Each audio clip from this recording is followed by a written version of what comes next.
Howdy everyone, and welcome to D16 Tonight. We have three of your candidates running for Senator live in studio to take your questions. All you have to do is go to your Facebook page and interact with us on our live stream. For those of you who are already online, fire away. We'll get to your questions in just a bit. But with us this week are senatorial candidates, Republican Will Castro and Democrat incumbents, Senator Rory Respicio and Senator Nicolas. Congratulations, guys, on making it past the primary. Thank you so much.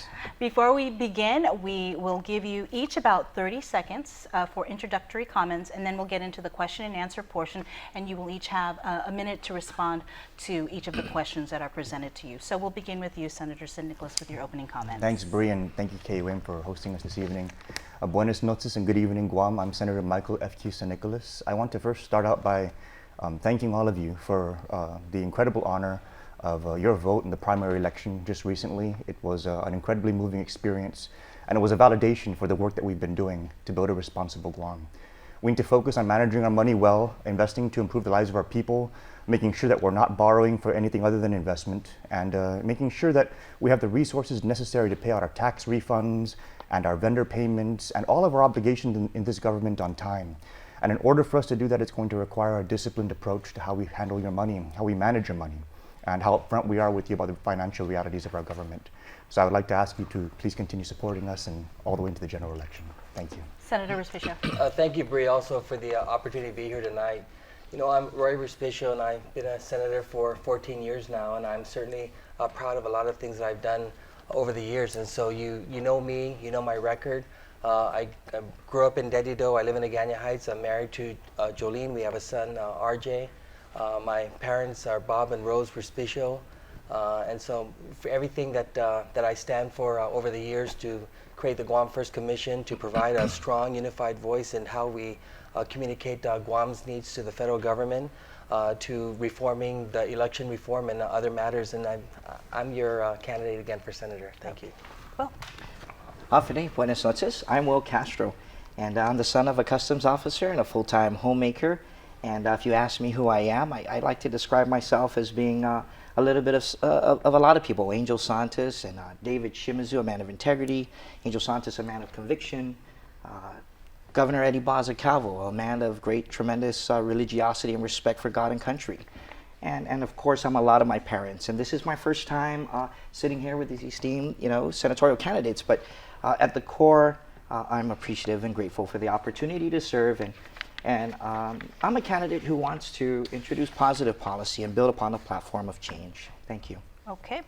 Well, now that we've got the introductions out of the way, let's get straight to your platforms. And again, you have 1 minute to respond, and we'll start with you, Senator Respicio. Yeah, thank you. You know, as I said in the introduction, over the years, I just want to provide an opportunity for people to come together. I'm innovative.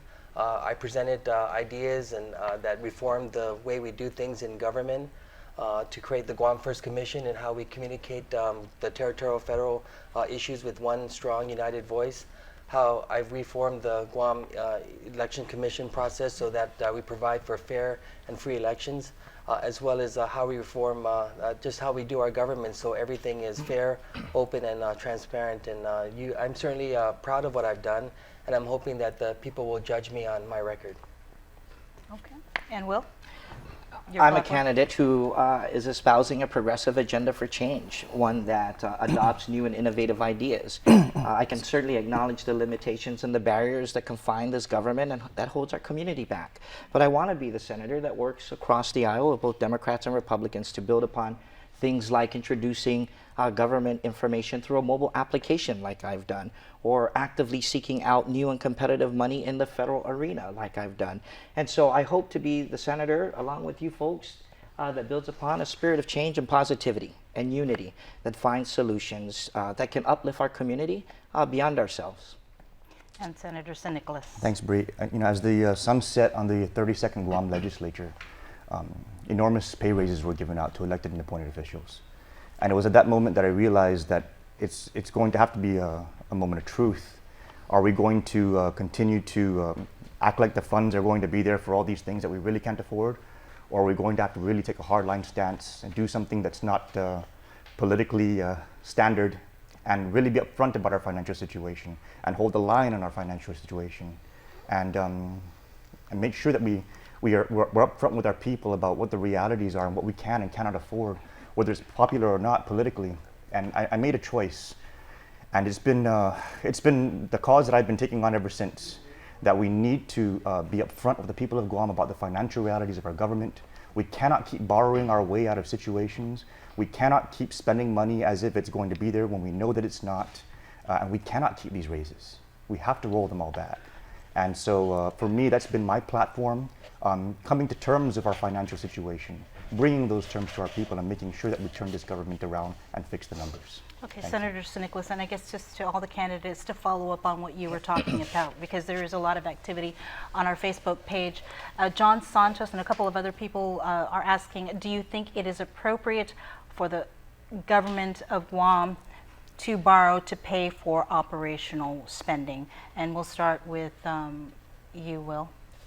Gosh, I certainly don't espouse living beyond your means, but I embrace any opportunity to identify additional money. So the short answer would be no. The short answer would be no, but I wouldn't stop there. I wouldn't just acknowledge the barrier. So I support an ambitious agenda that aggressively pursues monies. I did that when I was working with the Guam Memorial Hospital organization. We looked deep within their operations and delivered a plan that was consolidated, that helped them save anywhere from $3.5 to $5 million. That's what I did in concert with a bunch of other folks. They get the credit. I also worked with them on an innovation strategy that would generate revenues from within. So certainly we acknowledge the cash shortfall of the government of Guam, and I could see the merit behind that. I certainly can acknowledge that. But I worked closely with the administration and the hospital community, the doctors, the nurses, the folks, the technical staff, to look at solutions that would generate revenues and curb spending.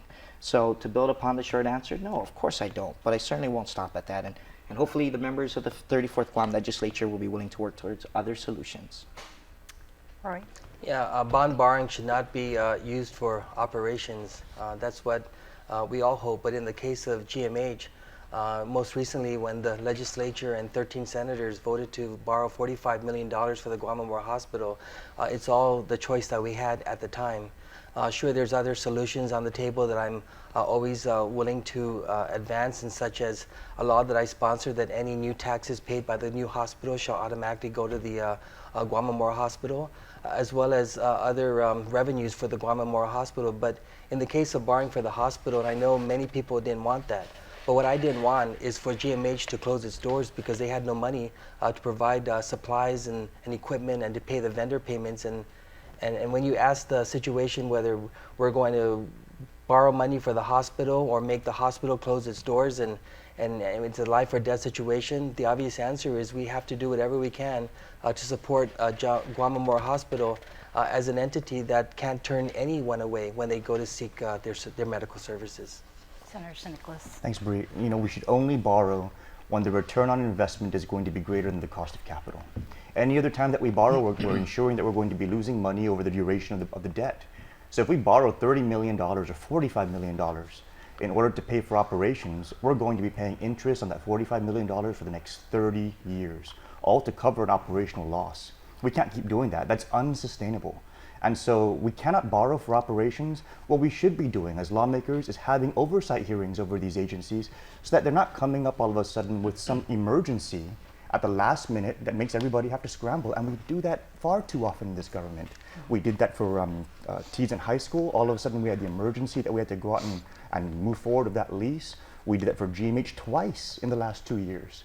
We didn't have any oversight hearings. We didn't hold the agencies accountable for managing the money. And then we got stuck with a $45 million debt in order to bail out an operational loss. That cannot continue, and we need to change that behavior. Okay. We have another question from one of our online viewers, and this one comes from Teresita Perez.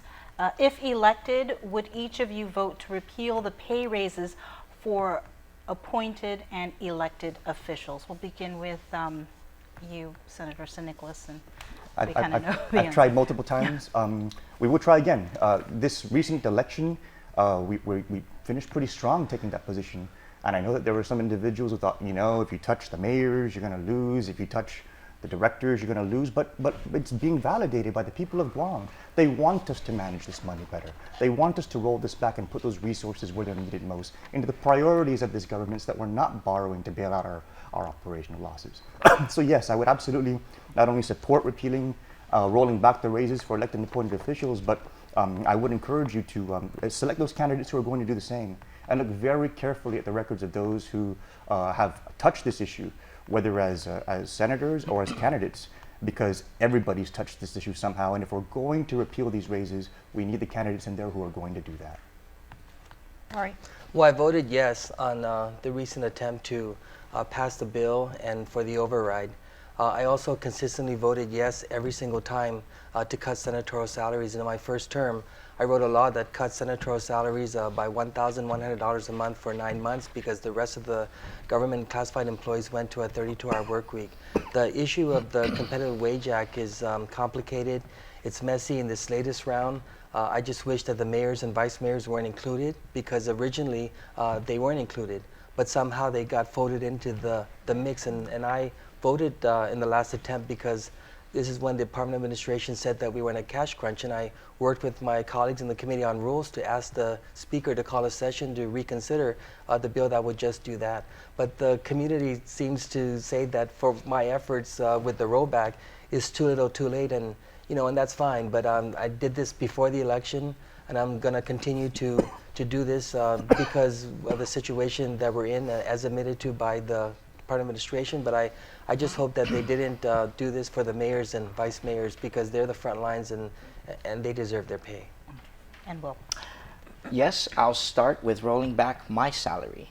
But no, I don't support the rollback of appointed officials, of directors of a certain government agency. I just don't see, even in the private sector, if you look at the span of management and control and the number of people that they supervise and lead on a day-to-day basis, I think that the real threshold of determining one's worth should be in their ability to produce for the people of Guam. It's unconscionable, whether you're in the private or public sector, that you would see people making 40 to 50% less than a subordinate. I say you don't fix the salary, you fix the individual. And so I'm not going to pretend that I'm going to roll back the entire government pay raise for deserving mayors and vice mayors. Instead, let's change the system so maybe you have less of those folks. But I'm not going to even put it out there that I'm going to support the rollback of the directors or the governor or lieutenant governor, who I really believe are deserving individuals. Department of Parks and Recs, do you know what they do on a day-to-day basis? Public health, when they have to deal with stray dogs on a day, and manage professionals and paraprofessionals and physicians and nurses. So I'll tell you what, I'm just going to take the lead and say yes, I support the rollback of my own pay raise, and it'll start with me. Well, we've got to take a break, but stay tuned. We're going to take more of your questions when D16 Tonight continues after the break.